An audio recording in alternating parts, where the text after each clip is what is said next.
Yes. Yes. Meridian guest, one word, Meridian capitalized, guest not, Okay, followed by an exclamation point. perfect, thank you. Can you say that again, please? Yeah. Meridian, capital Meridian guest, that's one word, followed by an exclamation point. Cortland says we're ready, we're on. He just popped his head in. Thank you. We're all going to fiddle with our phones while the folks at home bide their times for just a second.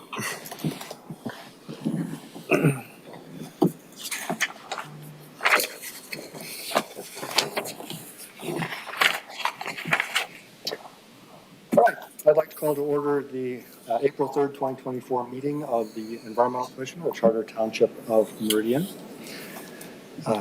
Our first order of business, as always, is public remarks. Seeing no members of the public present, we'll move on to approval of the agenda.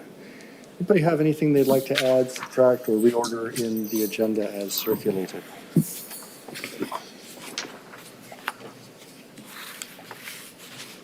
If I might propose a minor amendment on new business and item 5,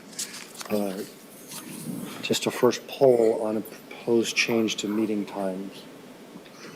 Don't have to make a decision, just something I'd like to think about. Okay. If there's no objections with that revision, the agenda is approved. Approval of the minutes. Anybody have any changes they would like to propose to the minutes as distributed? Got to be some spelling errors somewhere. I didn't catch any personally. Look good to me. Wow. Oh. I'm going to give credit to Tom again for a preview. All right, without objection, the minutes are adopted as circulated. Moving to new business. Report on joint commission meeting.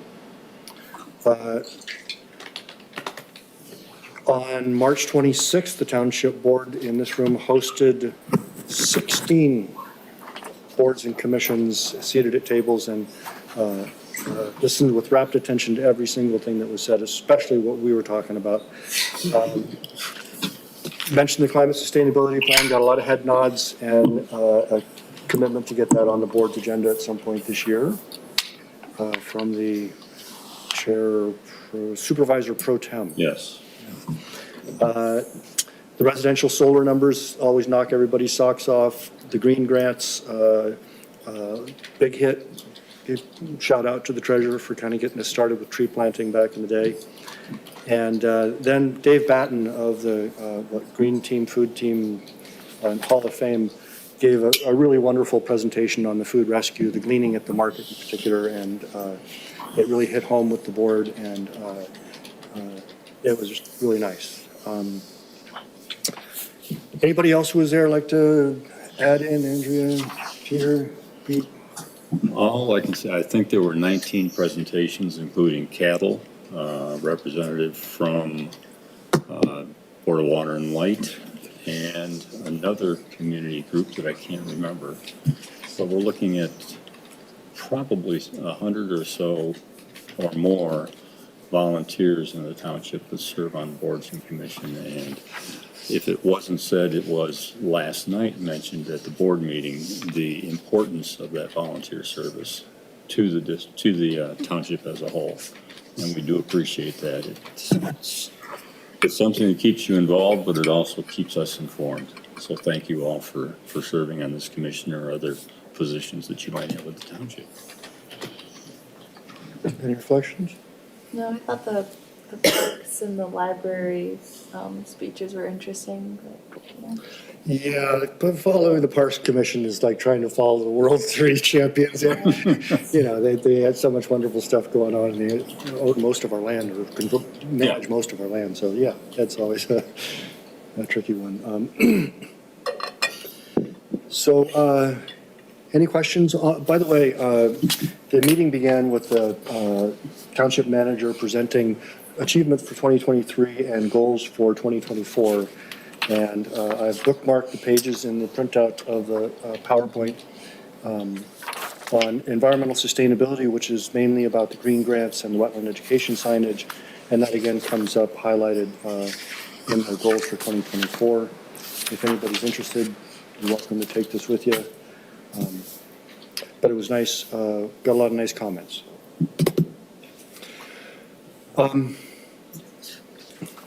I've gone out of order and already approved the agenda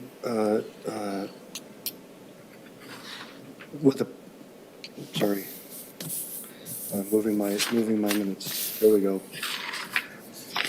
That takes us to, I think, one of our two big main items of discussion this evening, which is a document that we've got, and there's a revised one with blue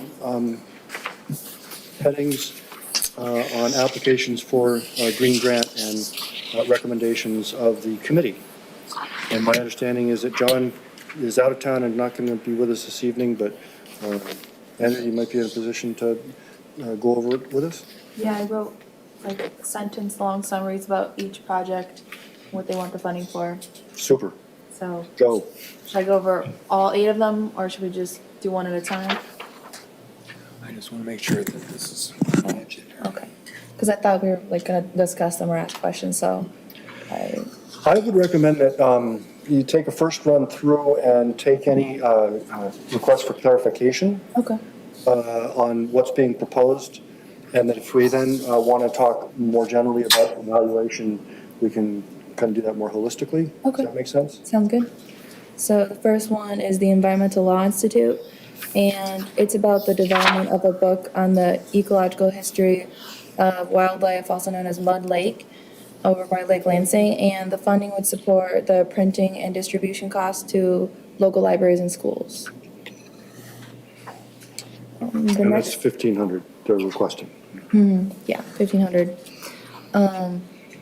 Yeah, and I wrote comments like I thought they could maybe promote the book like here or at book clubs and bookstores or even at like MSU, the Natural Resources Department, since it's kind of related to that.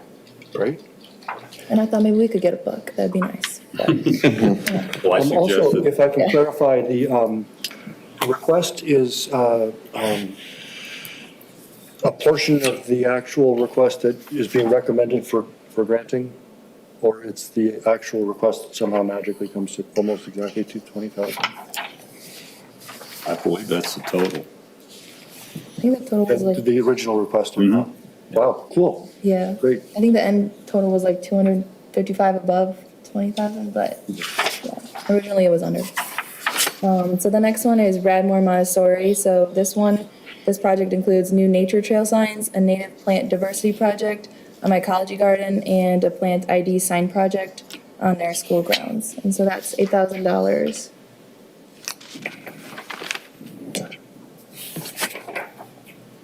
I'll move on to the next one. So the next one's for the Hazlitt Community Church. This one is for an extension of their sun-tolerant garden that they got funded with the green grants last year.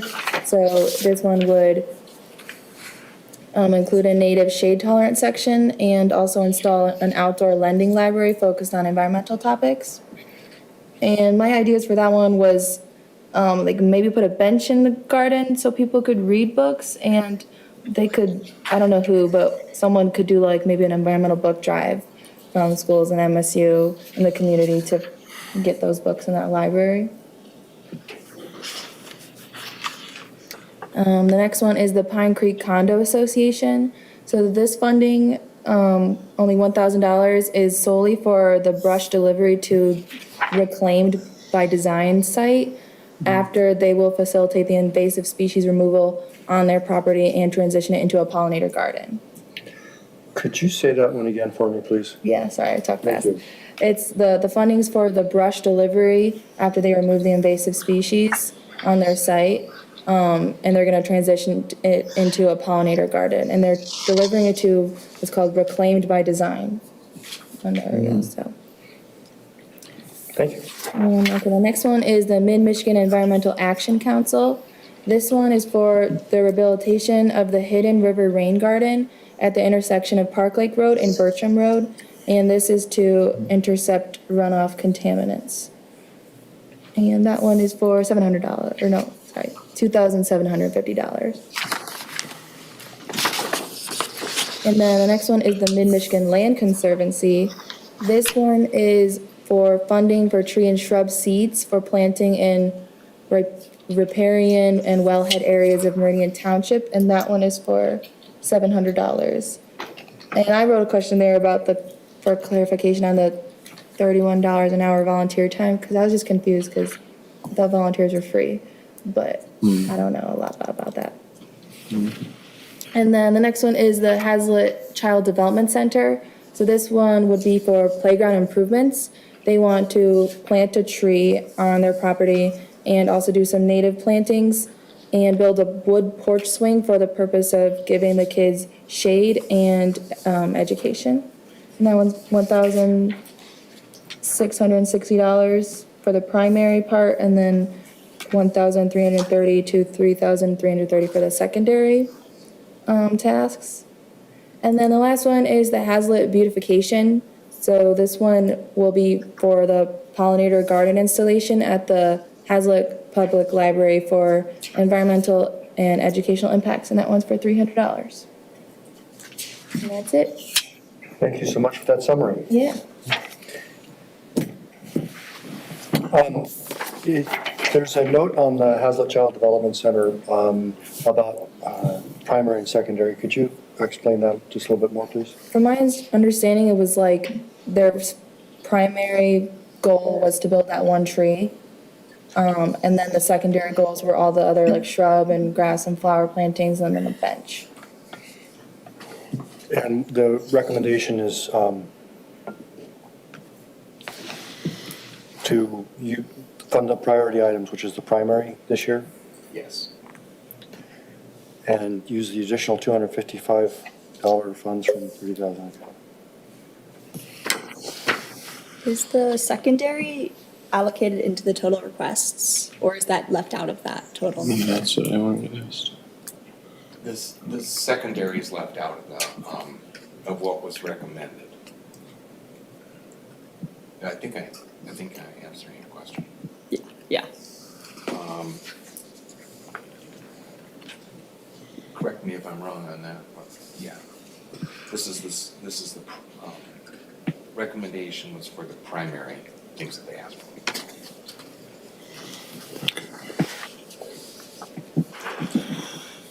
Yeah, I was just trying to understand the note that's in the spreadsheet. Fund priority items this year, use additional $255 funds from the $30,000 allocated for, that's the climate sustainability plan projects? Yeah, the sum of all the requests was $255 over I see. the $20,000 that we have to spend this year, So that's the 255 that's down below. So fund that 255 overrun from another place. This is the proposal. from what we're gonna talk about next, the other $30,000. But this is maybe a little misnomer, because the 255 could relates to the total, not specifically Hazlitt. Okay. Does that make- Understood, yeah. Okay. As a group, they all overrun by 255. You wouldn't. Yeah. Thanks, I think I understand that now. Maybe a couple of questions. Like, One is, as far as the committee's recommendation, I'm assuming the committee is recommending funding all the projects. Is that correct? I believe so, yeah. Okay. And then secondly, I was just kind of curious if the committee knew how much each of these were putting into the project, like is for matching funds, or are they strictly being funded out of the grants? If it was, if we had a request for a lot more than what we had, we would have looked into rating them more specifically. I think our ratings would have come in more into play. And that could have potentially included how much match was being permitted. But since we have enough funding for all the requests so far, we didn't dig that deeply. All of that information is on website, so we could gather it fairly quickly. But that wasn't part of the initial. I'm going to hazard a guess that in all of these instances, there's a substantial in-kind donation of staff time, even filling out the application, but also doing all the work. If you're going to print signage, somebody's got to make it, so there's, and I don't think that's a formal requirement that we have, so Yeah, I was just kind of curious when as we get to, to a competitive Right. point where we've got more applications than, a lot more requested than we've got, right. then we might, I think, as Roy is saying, look, but I'm interpreting the scoring as saying there's a couple of items that a couple of committee members felt were not as strong as others within each of the individual applications, but that they were all clearly fundable. There's a lot of fours on all of them, and I think it's worth learning as we go what were the weaknesses in general in the app without publicly, but the kinds of things that are not scoring well, so that feedback can be provided to future applicants. In a general sense, again, not in a specific way. Going back to the 255, is that something that we are looking into like reducing from the recommendations, or is that something that for sure can be funded out of that extraneous 30,000? I think that would be part of any motion that we would consider. Okay, so it should be reduced. Whether to, how to handle that overage. Okay. And we don't know the answer to can it come from the fund that we're going to talk about next yet, because we haven't talked about that next yet.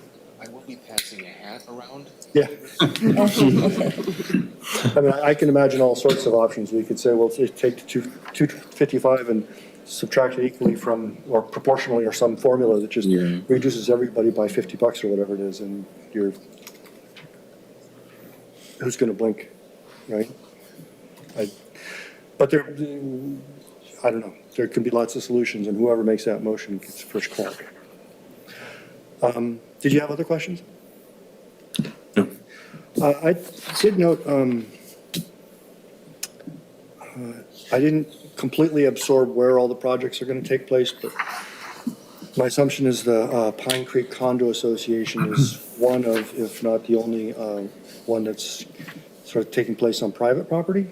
Of the Redmore Montessori. Okay, maybe outside the institutional planning category. Well, that was one thing that I looked at the Redmore one, and it's a lot of money. It's a great proposal, but I don't know that it gets to anybody other than their students as far as outreach. That's a great point, and it's something I wanted to bring up, and I'd written it on my old copy of the. At least originally, we were pretty much requiring that funded projects come and show us what they did, and in many cases invite us to site visits with them. And some of those, like the Butterfly Garden, got a really nice home TV segment that gets out in the community and gets used and broadcast. So it may be worth thinking about projects that are more substantial, like the bigger projects, if they build in a component of making sure that you are prepared to showcase it. That could be a condition on the grant, in other words. Yeah. Approve the grant, but we'll insist that you provide some way that we can come back and look at the completed project, make sure it was done, for one thing. Yeah. And I think it would be something that Frank Walsh would consider on his monthly Meridian Morning, or whatever the name of his show is. He's always looking for some content there, and if the Environmental Commission could go there and these are the grants we funded, this is what it showed. And even if it's just, this is the book that was published, it's going to all the schools. Some things like that, so that both the Environmental Commission and the township get some bang for their buck. Absolutely. With the public, to show what the money's going to. Yeah, that's exactly what my question was. Is there like a report that the funded projects, provide at the end, or is there some way that, we can standardize, at least some sharing of results from these grants with the whole community? Because some of these things I was like, oh, I didn't know there was a rain garden at the corner of, Park Lake, Virgil. I can't remember seeing, I ride my bike by there quite Well, you regularly. try and I don't not to remember run seeing it. over the traffic island. It's at the middle of the traffic island. Okay. Oh, is it? It is the Is that where it is? Yeah. Okay. Please go ahead. Okay. One thing I noticed, at least for the Montessori one, like even the other one on the private land, like Pine Creek Condo Association, it's an invasive species project, so it seems like it impacts the community outside of private land. Versus at least with the Montessori one, I have a little bit of experience with mycology. It would be really hard to make that in such a way that it would be publicly accessible, just because of the conditions that you'd have to have a mycology setup. I mean, it would have to be indoors. Even with greenhouses, the temperature, moisture, it's really, really touchy. I don't know how you would be able to put that in like a publicly accessible area and just have it open. I've been on several township visits where a home TV person with a camera can come in and get some footage, and it's earth cold. You know, So it'd be if like the a environment can footage. support, and even if the applicant themselves wants to shoot their own footage, right? Let them develop the content and so either way. I think it is good practice to go and see what they've done. So the focus would be media footage and not necessarily like public engagement, is what I'm getting out of this for the Renmore Montessori one. Well, you could say the same thing about any primary school. Going onto school grounds during school session can be touchy, so. Yeah. I think giving some leeway to the applicants to how they can share. They can come here and make a presentation, they can shoot a video.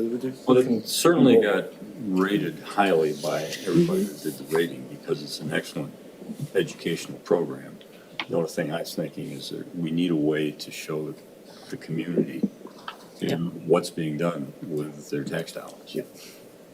The nice thing about these projects is they're very visual, so I think home TV is more than willing to cover things. And then we've also been invited to like press conference, like for the grand opening at some of these, like the Butterfly Garden at the public Montessori. I think we have presented at the board, and we've had some of the, we've invited presenters to present here. Not so much last year as the year before.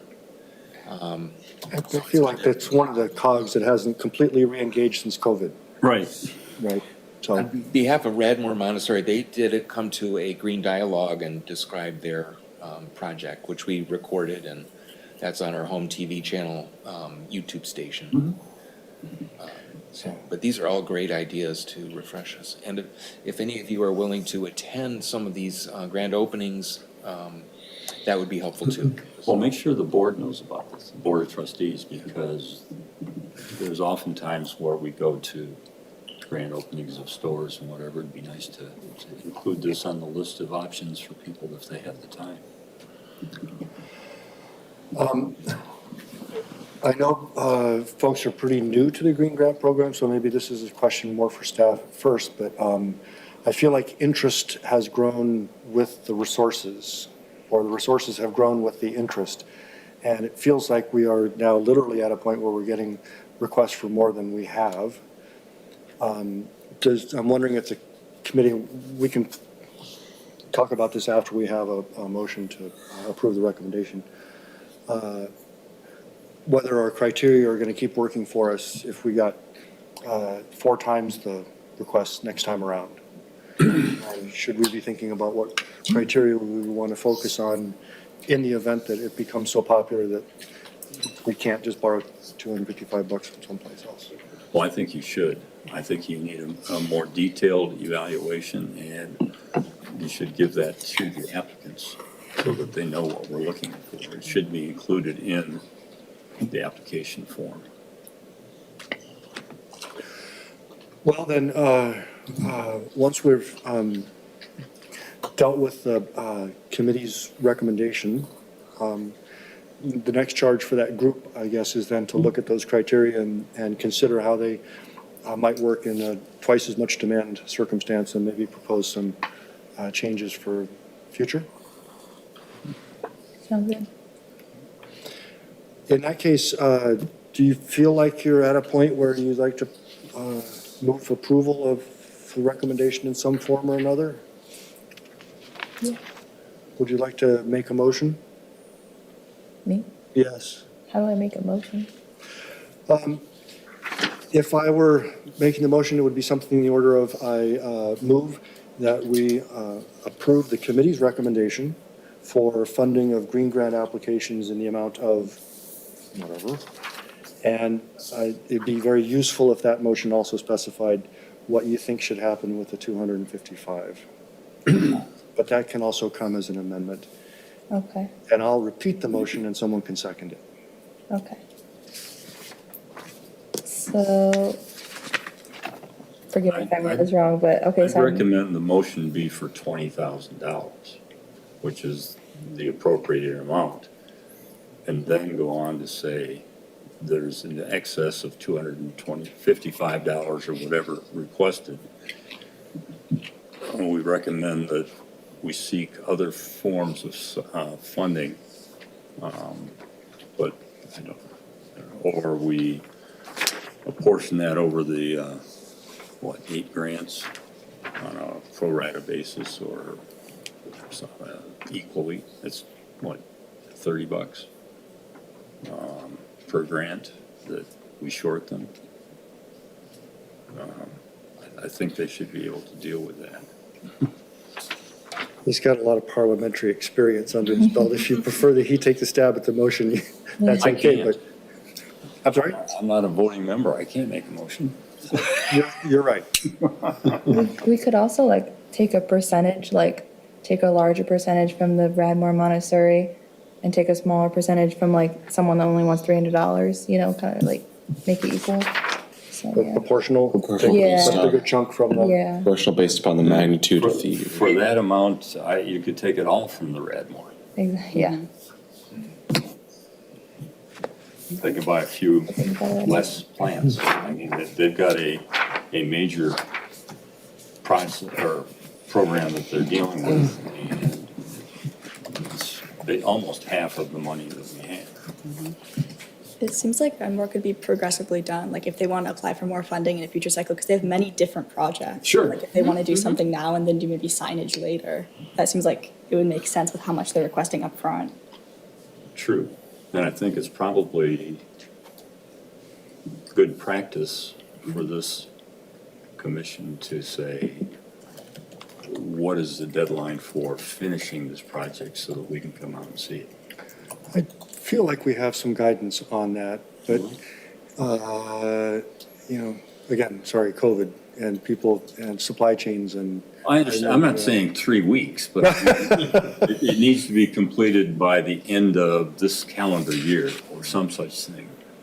I think most of them had a timeline, like when they were, like the steps they were gonna take and when they were completing the project. I could double check all of them though, but I think most of them did have a timeline. I think they did too. Yeah. So that sounds to me like a additional issue beyond the criteria that the committee would like to firm up a bit and say, what is our expectations for completion and Right. make sure those are all explicit. Typically, we will have projects that extend, that requires a budget amendment, and it's not a huge issue, but yeah, we have strongly encouraged them to complete the project in this calendar year. Yeah. And it may be as something as simple as in the grant approval to them, please give us a deadline date or a date at which this will be completed, and we will follow up with you. The other thing, I don't know if the committee wants to look at also is whether we want to have like a maximum amount per, grant or per application. If we get more and more grants, like you were saying that the Radmore one is almost half of the available funding. There's pros and cons to that, but, most of the grants that I apply for, generally there's some, like a maximum amount per grantee or per grant, so. And it's almost de rigueur with federal grants that you get some proportion of what you asked for. Yes. 85, 90% of what you. What I'm hearing bubbling up is a motion to approve the recommended, all of these applications up to $20,000 with a 255 being deducted from the Radmore request. Sounds good. That's your model motion. As a chair, I'm not supposed to make a motion. As a chair, I'm not allowed to allow discussion on the topic without a formal motion on the table, but we're not going to be that formal this evening. So. I just need a motion on that. Motion. All right. The motion I heard was accept the committee's recommendation on funding the projects as aligned here, minus 255 from the Radmore Montessori. If somebody likes the way I restated that, I'll need a second. Am I allowed to second it or not? Yes, I second it. I think so. Should be the total amount listed in there too. The total amount of those requested. Should be a total amount of $20,000. In the total amount of $20,000. Yeah. Is that going to get into the minutes? Sure. Thank you.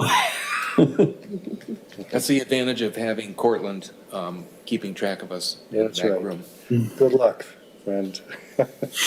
Any further discussion on that motion? All in favor of that motion, please signify by saying aye. Aye. Any opposed? That motion passes unanimously. Thank you. Thank you to the committee for your work. We look forward to hearing about how we're going to deal with the popularity of this program moving forward. I feel like over time we have been getting a little bit more rigorous about how we go about this, and I think that's a good thing. And it's by far the most transparent grant process I've ever, this is in a public website, right? So it's, everybody knows exactly how they did. That's unusual. So, moving on to climate sustainability funding decision-making. We had a nice little summary circulated by email Tuesday at 1:44 p.m. summarizing. In 2022, the Board of Trustees approved $10,000 for wetland education in 2023. Vice Chair Colby asked about possible funding for other initiatives such as food-related. In 2023, Trustee Wazinski, our liaison at the time, proposed $30,000 budget to be used for any items related to our climate sustainability plan, wetland, food, waste, et cetera, and suggested the Environmental Commission help identify projects. And Leroy has very helpfully proposed a draft of a way to go about discussing how we're going to consider spending this next tranche of funding.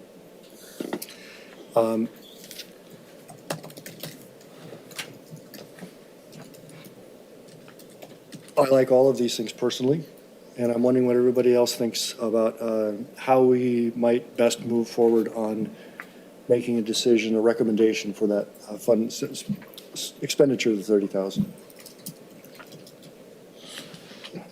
Is there a time frame on that? Like, is it within the fiscal year, or is that just for the whole project? Staff has suggested that we discuss suggestions in May and make a recommendation at a final decision in June. That's lickety split where I come from, but why not?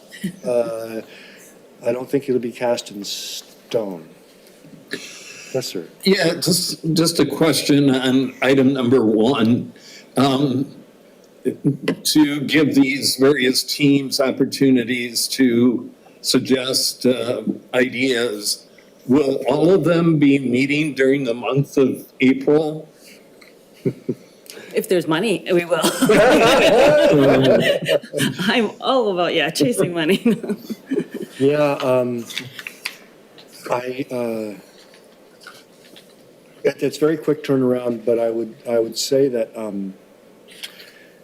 we've already prepared 2 shopping lists. We have quite a long shopping list of climate sustainability plan implementation actions, dozens, and all of them cost something. A few of them appear more or less in the recently adopted master plan. So that's policy that the board has adopted. So in a sense, there's already been some kind of, we know the total number of things we'd like to do to be climate sustainable. And some of those were elevated into the master plan, both in the environmental sustainability section and in the implementation bullet points. So the easiest solution in my mind is to go through those, the most distilled version of those, the one that appears in the master plan, and see who might step up as a champion. I really like this, let's brainstorm project ideas and who might lead their development. But nothing's gonna happen in May and June unless somebody steps up and wants to take this on, has already thought it through and's got some ideas about how they might spend money and can put a proposal together. And I know that some do.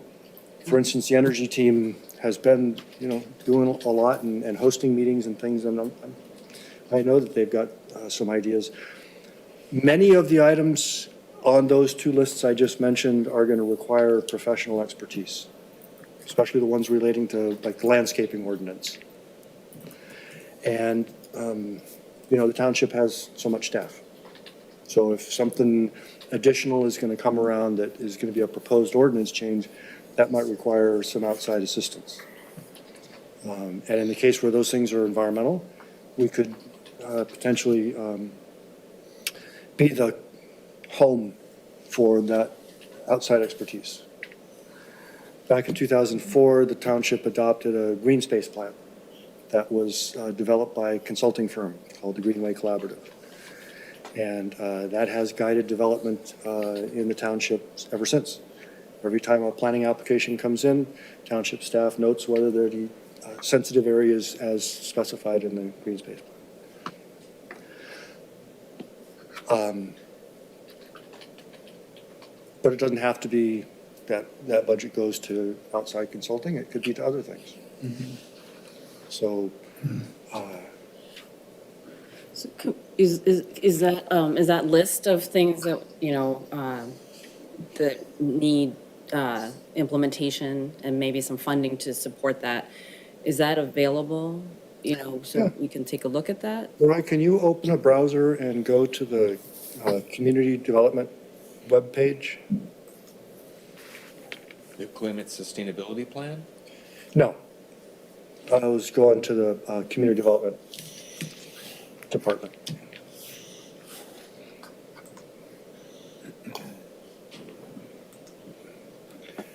So about us, all the way to the left, there you go, departments, community planning, bing, top left corner master plan. Bada boom, bada bing. And then in our favorite flip snack. And I think it's like page 16 of that document.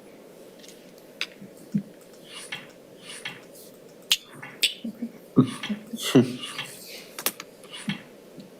don't see page numbers, so stop me when I get to it. Well, that one, right, has a whole bunch of action items. And then this page has a few of those kind of highlighted as implementation highlights. In that list, the landscape ordinance, electric car charging station and alternative electric, those are energy team, build out analysis. How do we want to build in the eastern third is something that this group could weigh in on. Those are the ones that stand out to me from that list as the ones that have gotten the highest kind of signaling from the Planning Commission and the Township Board. So if somebody was looking for buy-in from those two groups, a champion would, if I were going to pick one, I'd pick it off of that list personally. But it doesn't have to be. Sorry, 1, 2, 3, here we go. Go ahead. I guess I understand that these are implementation priorities and stuff. I'm not sure, like, because I'm just kind of new to this then, is like, which ones of these are, the staff does or the commission does, or which ones actually need funding potentially to implement? So that's the part I'm struggling with then, Well, right? landscape ordinance would be primarily staff. Yeah. We have benefited from an outside consultant, Cliff That's true, Walls. that's true. I guess the Provided question I some- have before we get too far down is, has the 30,000 been appropriated? Yes. Yes, Okay, because it said you recommended it. sorry, yeah, there, I should have said, and that was Okay. adopted in the budget right before you got, All right, yeah. okay. Tom. Just to, if you want to start spending it before you've got it Yeah. appropriated, I think you may want to Yeah. slow. Thank you. I was just curious as to whether anybody has put a cost to these items? Or is that something we'd have to try to figure out? I personally have not heard any cost estimates on any of these. I would guess that the folks who are champions, that's their homework. Again, prioritizing something that has to be done by township staff, we can, wave the flag, but that's not how the money's going to get spent. Bringing outside assistance to help staff is one way that I can think of to approach those things that are kind of require professionals, whether it's engineering or ordinance writing or whatever it might be. On the other hand, updating alternative energy generation ordinances is something that an energy team could do because they're already thinking about that stuff and they already know where the websites are that tell them what the best sort of model legislation is and can go out and do that. So it doesn't have to fall on township staff. The timing on this, I think, is good because the trustees will begin to think about a budget this summer. And we're not limited to $30,000. The township has a multi-million-dollar budget that they'll be developing for next year.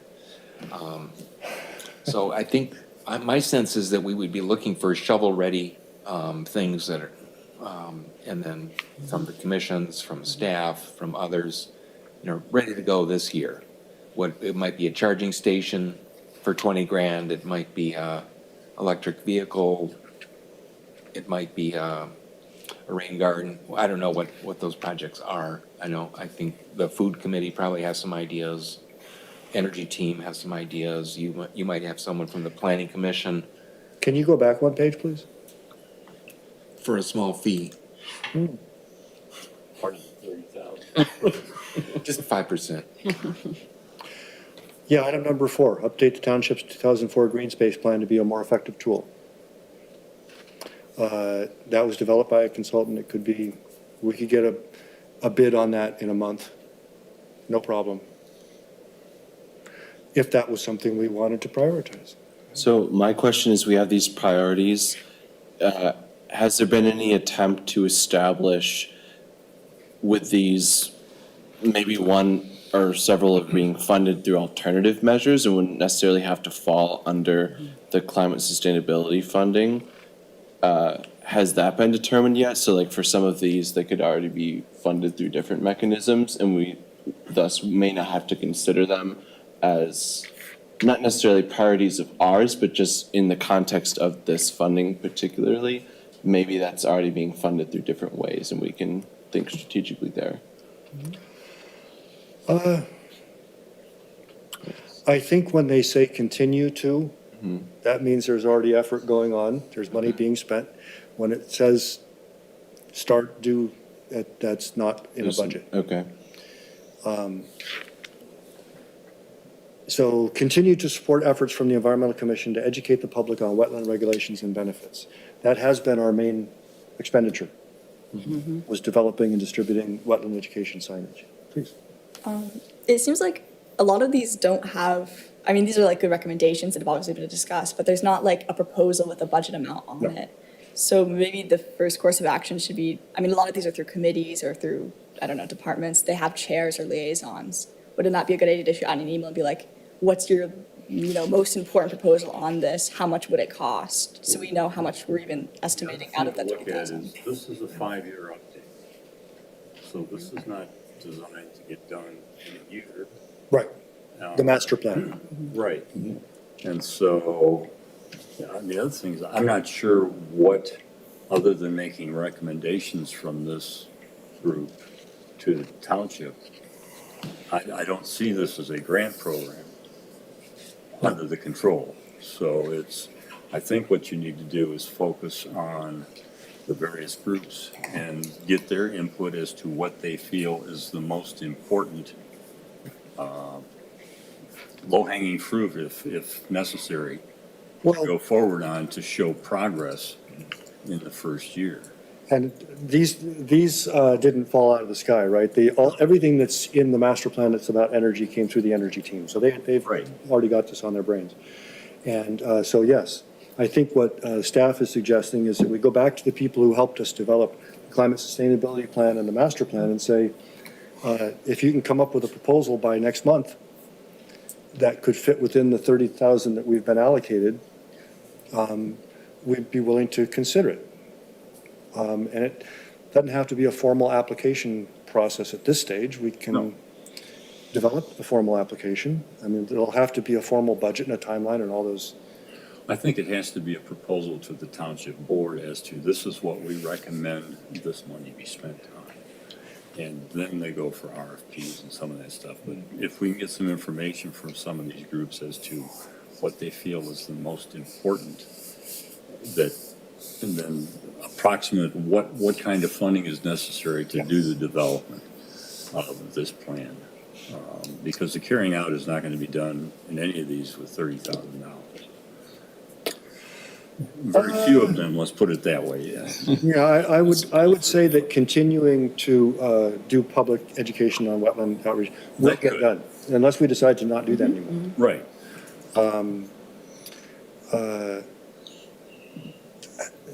Having someone help us think through a potential revision of a landscape ordinance, yeah, we can do that.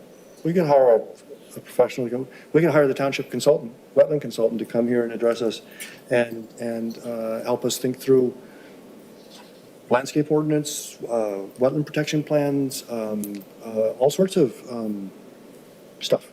And, yeah, go ahead.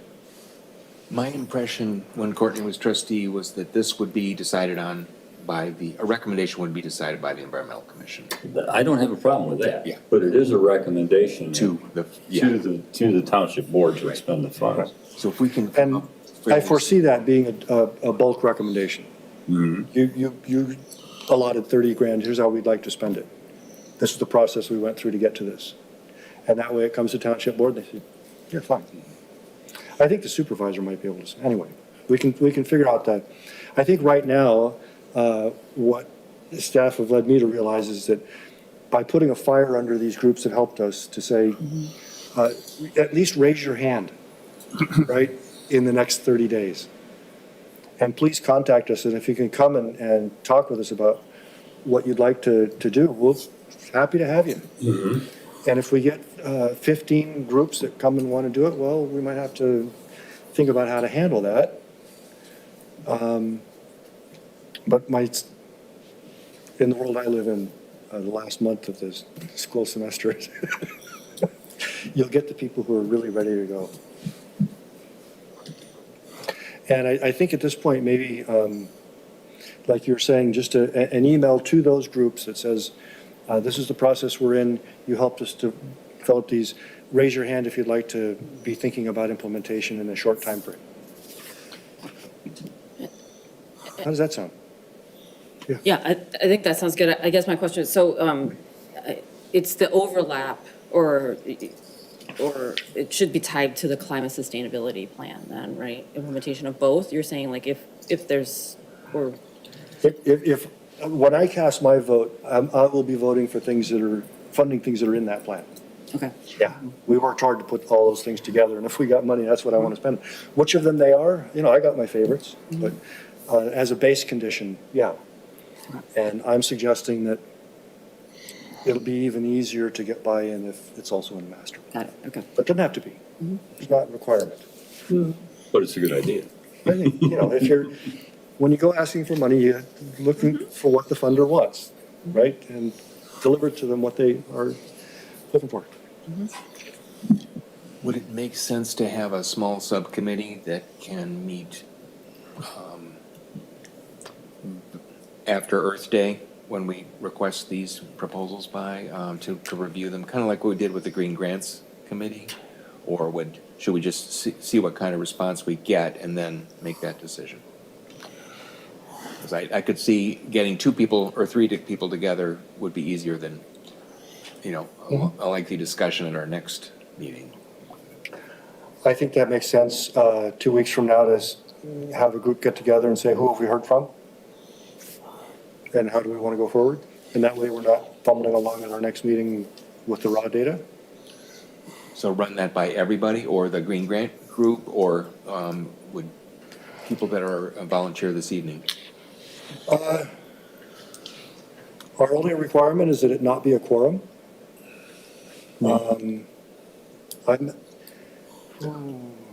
Next 2 weeks. Well, it could be done by sending it to everybody and asking for comments back to Leroy, to put them back together to present to the board. So nobody is consulting with others. It's not but it is, this is my first thought on this. Yeah, I can see that by a date certain. Staff collects any responses that they've gotten and communicates those as a whole to the commission. And as long as we don't start deliberating over email about the pros and cons, then we won't be having any problem. I think what this group needs to do now is figure out what you're going to ask for, what kind of format, what kind of information you're going to ask for from these groups to give us the background to make a decision. Okay. And the only model for that I'm aware of is the Green Grant application, which, is the who, the by when, and the how much, right? Well, we could put in stuff like, please review the master plan, those on page 16, 17, whatever, compare it to what's in the plan from this commission, see what overlaps, what's available, what you think your group can propose that fits in to the general guidelines of both of them, recognizing that the total budget is $30,000. Again, this was inspired by Anna asking, well, maybe the food team wants Right. money. So the idea was to involve the groups within the Environmental Commission that are active. That was the primary focus. Okay. This proposal sort of expands that pretty broadly and opens up many more possibilities, but it becomes a little more inclusive. But the intention was not to make it super complicated. Let me propose something simple. If you and I can figure out an appropriate email to send to the folks who might be, based on our discussion this evening, asking anybody who is thinking they might be able to lead an effort in the short term to contact you and have, when you summarize the response that you get from those individuals, if you can simply specify where it matches the climate sustainability plan, which item, and if it matches any of the master plan items, that way we can get kind of an initial objective scoring of, yeah, this looks like they took it from here. And we'll tell people when we solicit that we're going to be paying special attention to those things that are listed in here, not exclusive, but that's going to be, and then we can get a summary back that's simply objective on the match to these existing programs. Yes. At least for what we're asking for back from them, might it be a good idea to have them break down, I guess, are we requesting dollar amounts in our proposals, the proposals they did send us? I think that may be a real challenge in terms of fairness, just because we're pulling this trigger kind of late. So like I'm saying, the energy team, I think could, we bought a couple of charging stations on the back of an envelope, but the food team might have to really get together and scratch their heads and think about what could we do and how would it play out. And Do it in 2 steps. yeah, an expression of interest. Is there a champion? This is, we've got a budget amount that we can make recommendations to the township board. What would you, if you had up to $30,000 or whatever number you want to put in there, what would you think would be the best use of that money for the sustainability, climate sustainability that your group would champion? Yeah. And then come back and say, if you're invited to our meeting on May 5th, you please come with some rough estimates as to costs, rather than trying to get that back to you in 2 weeks, but if you give them a month, maybe they can come up with some numbers and not to be held absolute to those, but give us a preliminary idea of what you think this would cost to carry through. In terms of that, I think it'd be a good idea to ask for proposals in smaller dollar amounts. Like with Montessori, they had an $8,000 proposal for a great deal of projects that weren't really divided up. It would be good if we could get proposals for individual projects so that maybe we could decide what we would fund and what we wouldn't. Because it seems kind of hard for a single organization, not knowing how many organizations are requesting 30,000, to make a proposal with a limit that wouldn't be 30,000. Yeah. I take your point. I was also going to underline once again that I'm not real clear at the moment on how the wetland education program that has been launched will continue, and whether that Comes out of here. its continuation needs to be part of this consideration. So if we can get that clarification during this 2-week period, then we'll know we can make a decision, do we want that to be part of it, and then what's left over from that. And I think I would be transparent with the communication and saying that this is our kind of ongoing cost within the 30,000. We haven't decided whether it's a one or a bunch, but give us your idea and help us think through what. And if we only get one group and they want to spend all of our funds, well, we can listen to them. If we get 15 groups and we Still listen to them, but yeah, but we'll develop some criteria for selecting how it is that we spend the funds. Could be a sneaky way to get people to read the climate sustainability plan. Well, exactly, exactly. They've all read it.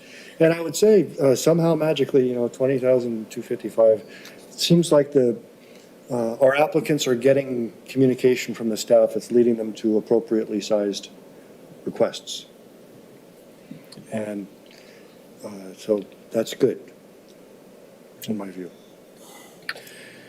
Laura, do you have enough to go on, or is there more? Well, please, go Well, I ahead. was just going to mention that in terms of the wetland education, Kendra did communicate with me before she stepped off, the commission.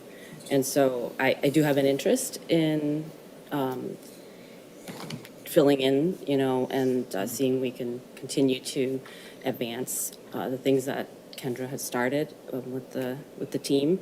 I just haven't had time yet to actually convene, the team, but I'm going to plan to meet with staff and kind of get an update on where things are, and then the rest of the team. So I'm hearing a volunteer to lead the effort to make sure that any costs that we should be bearing on the continuation or expansion of the wetland education program, you can communicate with staff and figure out what Parks and Rec is doing, what Comms is doing, and what we're expected to do.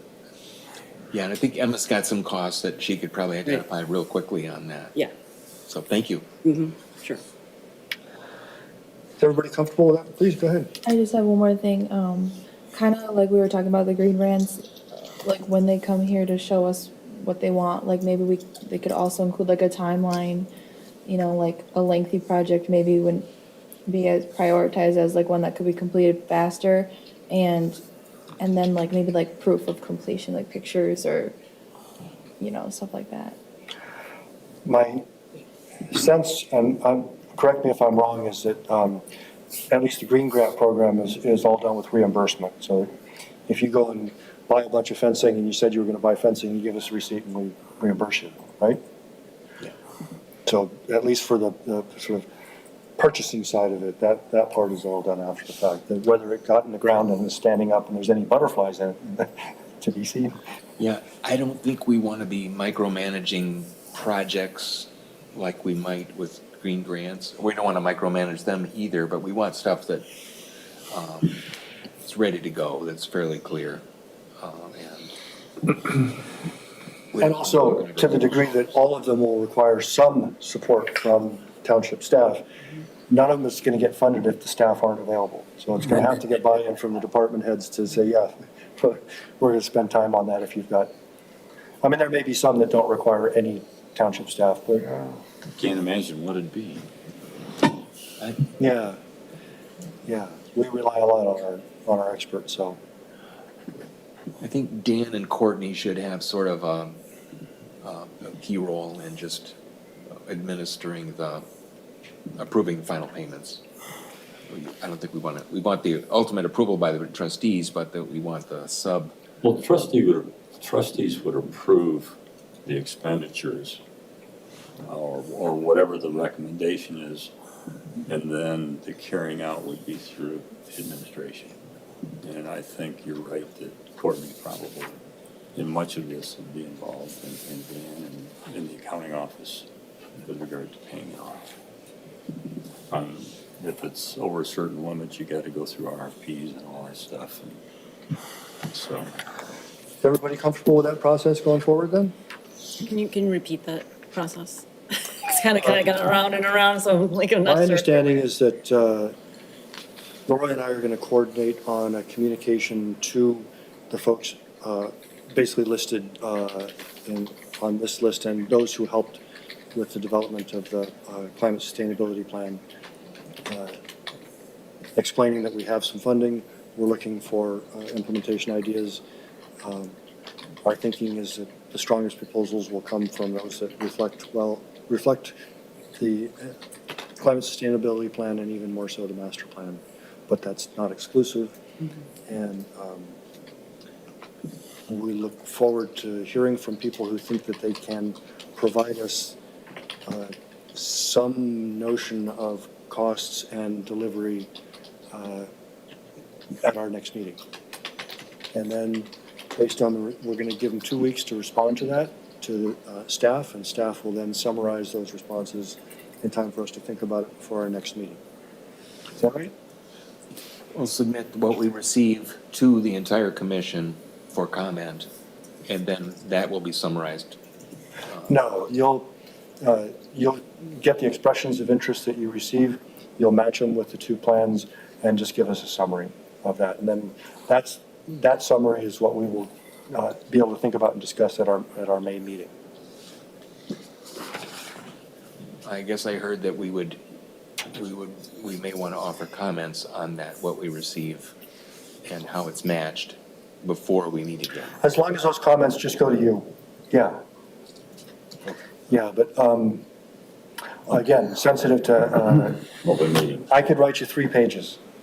And I don't think it's reasonable to expect you to take all the comments that you're going to get and somehow neatly summarize them in a way.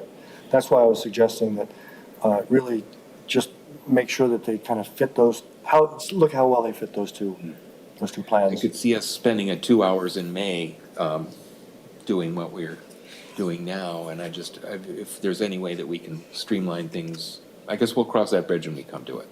But See how many applications you Yeah, get, see what- or how many responses you get. yeah, good point. Reasonable to request representatives at our next meeting to answer questions? Yes. Well, again, if we get 60, then we can't. Yeah. If we get none, then we wouldn't. If we get something that looks like a reasonable number, then I think we can, we're going to have to make that decision based on the response rate, really. Asking people to show up on a Wednesday evening and sit through a 3-hour discussion it just doesn't. There is a provision in your bylaws to have extra meetings. Yeah, and What it may be, we can also have study groups that meet without a quorum informally around a table and chat with folks about their ideas.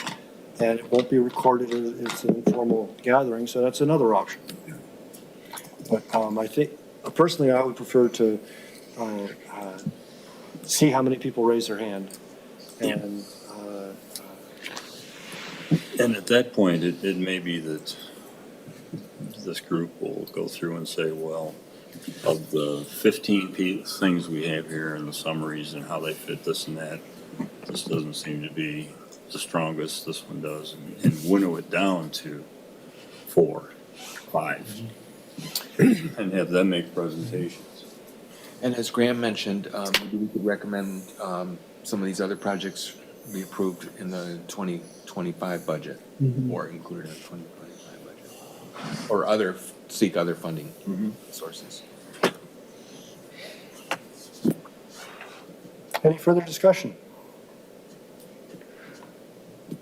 Moving on, item 5.5, 5V, meeting time. A while back, the Planning Commission, which had traditionally been meeting for many, many years at 7 p.m., took the unusual step of moving its meeting time forward to 6:30. This commission for many, many years had several active faculty members on it who had struggled to get here even by 7 sometimes, just given the way that campus affairs tend to bleed into the afternoons and evenings and faculty meetings and PhD dissertation reviews and things. So I'm just putting on the table that is within our purview to set that meeting time.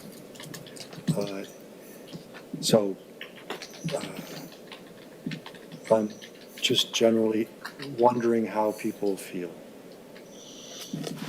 To one clarify, way or another. there were issues with the meeting at 7, so the issues be worse meeting earlier? In the old days, we never could have pulled it off because the folks who were barely making it at 7 never would have come by 6:30. And our current chair of the Planning Commission has a job that makes it a challenge for her to get here by 6:30, but she agreed to go along with it, so we punished her by making her chair.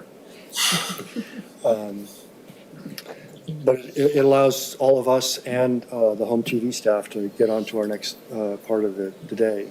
But I understand that I'm semi-retired and I clock out at 3 p.m. So I'm, probably the easiest one. We have some retirees on both commissions. So what folks have signed up to is 7 p.m. once a month. And we're not going to change that unless everybody's comfortable with it, in my view. But I'm just curious if people, personally, I would be served by starting earlier, but I'm interested in some feedback.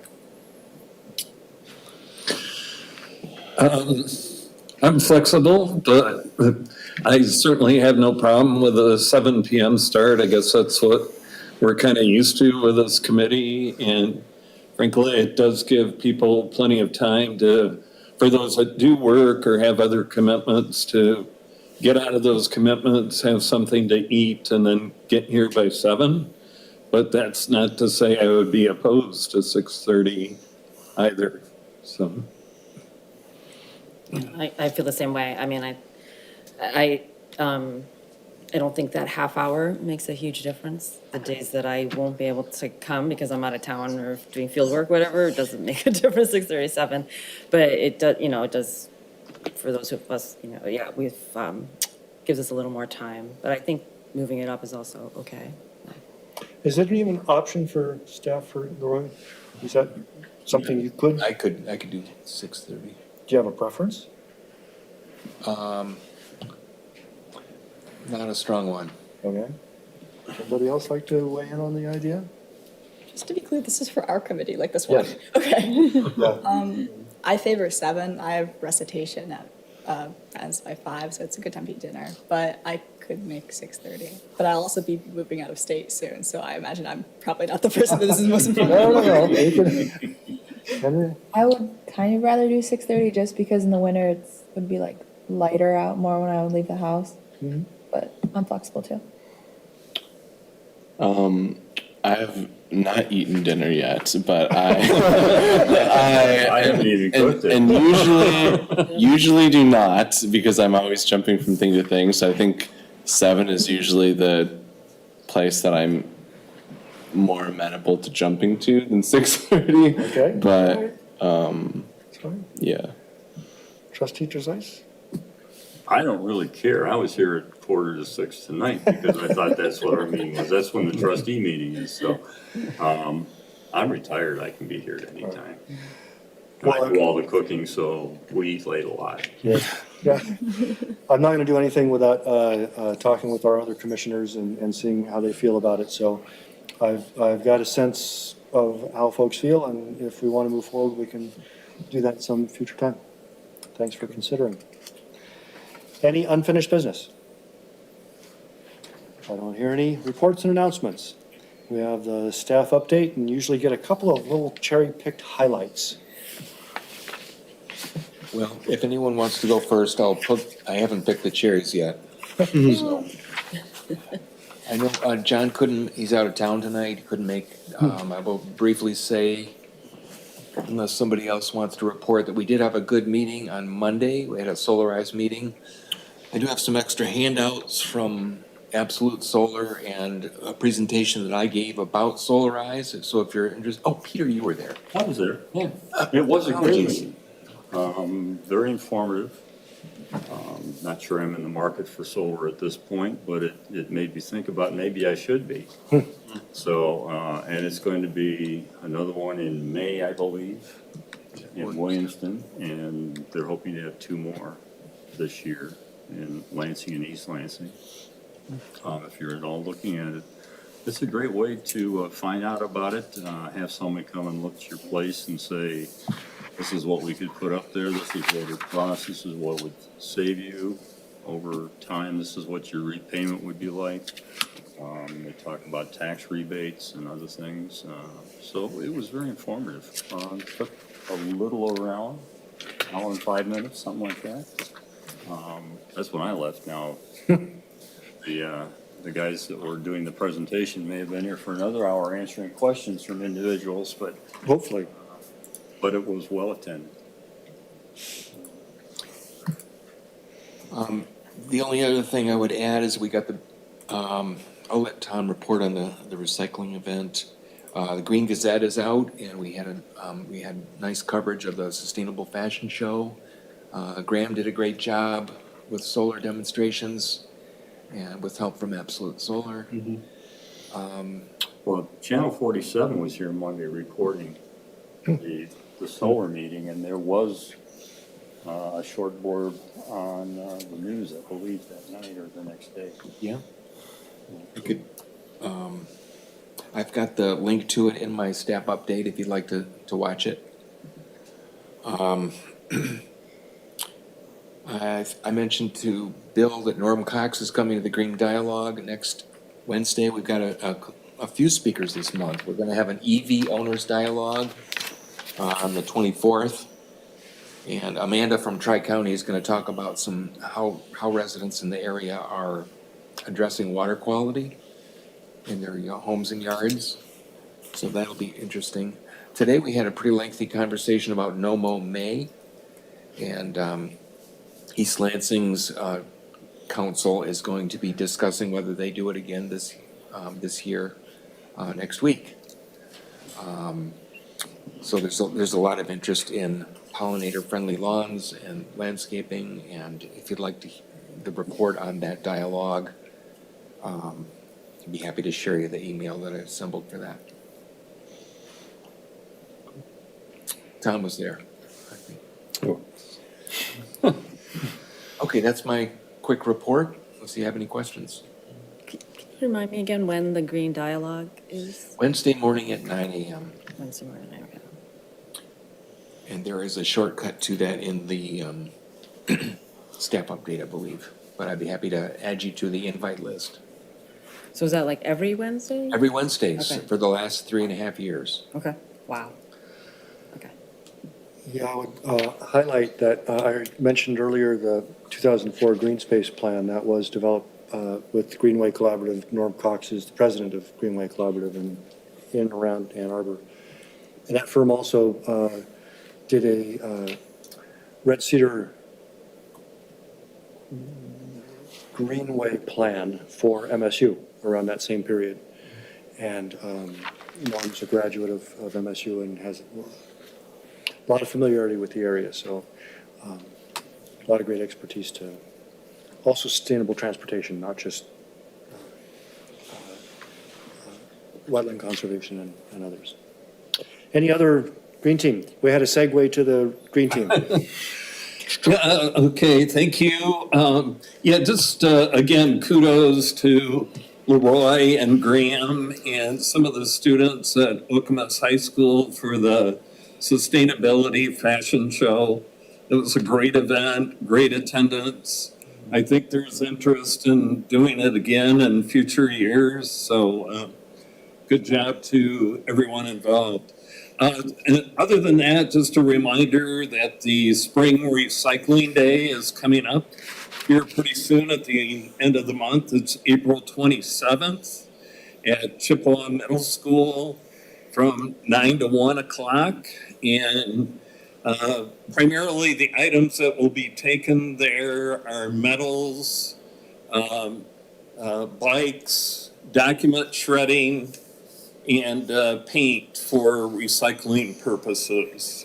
So encourage everybody to come out and recycle those items. And I think we probably still need volunteers for that We day. do. We just got a big boost from Okemos High School. And I'm sure Amelia had something to do with that, but we still need about 20 volunteers to pull it off. April 20th. There is a link to the volunteer sign up in the staff update. Thank you for mentioning that. Sure. Okay. Yep. I heard a segue to Okemos High School. We're just getting back from spring break, so not quite as much as last meeting, I guess. But I've heard good things about the fashion show, so I'm glad that went well. The tech recycling that I spoke about last time that was kind of ambiguous is apparently occurring now. To my understanding, it's a bit more informal than what's officially hosted in the spring recycling drive, in that I think it's just a box in a teacher's classroom. They're working more on advertisement, just because I feel like people are not very much aware of this box in the teacher's classroom. I'm not sure they have any distinct plans on what to do with the tech either, or exactly what's taken, but if people have technology that they wish to recycle, it just goes in the box. They'll figure out what to do with it later, is my understanding of that. In terms of the official recycling event later in the spring, if you guys need more volunteers, I can talk to NHS in Action again and see if we can get more people. Other than that, yeah. What am I forgetting? Glenn Prez Yeah, got Prez. stuff going on? Yeah, they had a meeting in February, and since I missed the March meeting for the commission, I thought I would just give the update on the February meeting. So, a couple things, the Cornell Sweetwood acquisition, that was the latest acquisition in the Cornell neighborhood there. That's moving ahead, and they're going to be developing a stewardship plan and working on property boundary marking and signage and stuff. So, and then checking on the naming of that preserve then. So whether we Could can you- change the name. Give us just one sentence on that acquisition, where it's at, what it looks like. It's really close to the Cornell Elementary School, like across the street then. And it's, I don't know for sure. It's, I think it's south. Okay. It's basically across from the first street out of Silverwood, Okay. north of Cornell. And it's more or less an unbuildable. It's unbuildable and unreachable for most. Yeah, Mostly forested. Yeah. And some wetland under there. Yeah. And then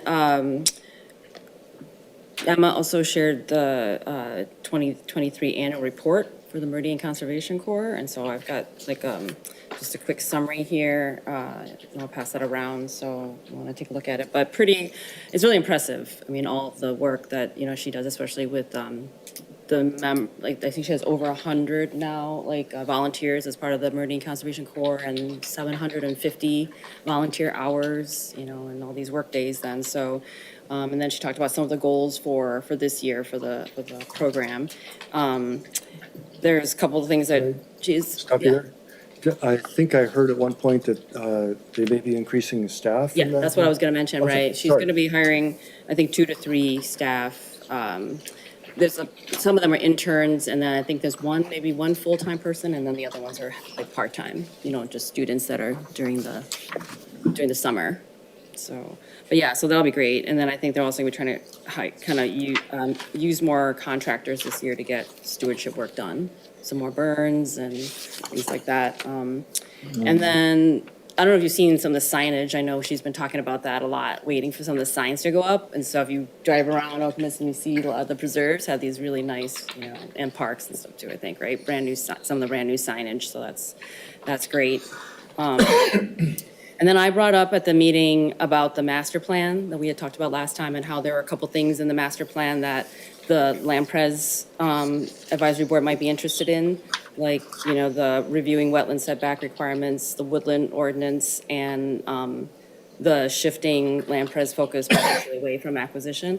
So there definitely was interest from Land Pres to participate in some discussion on, if we want to discuss those topics. So if there's opportunities for like a joint meeting, or I don't know how, we would do that, but if we can facilitate it. But they were definitely interested in wanting to participate in some discussion. And then they brought up the tree ordinance. That's something that I think has been brought up before. I don't know if that's part of Tree the. preservation. Yeah, I don't know if that's part of the woodland ordinance, but that was something they were wondering. There was definitely interest on the board about that, and wondering if, Environmental Commission was interested in that too. So Remind me when Land Pres meets? they'll actually meet next Wednesday at 6, yeah. Well, certainly, we can always schedule a joint meeting, Okay. or we can convene a work group that includes members of both. I'm sorry, I've got a frog in my throat. Yeah. I'll be right back. Please, if anybody else has a liaison report. You have trouble, would you, a little jam though? I'll come back now.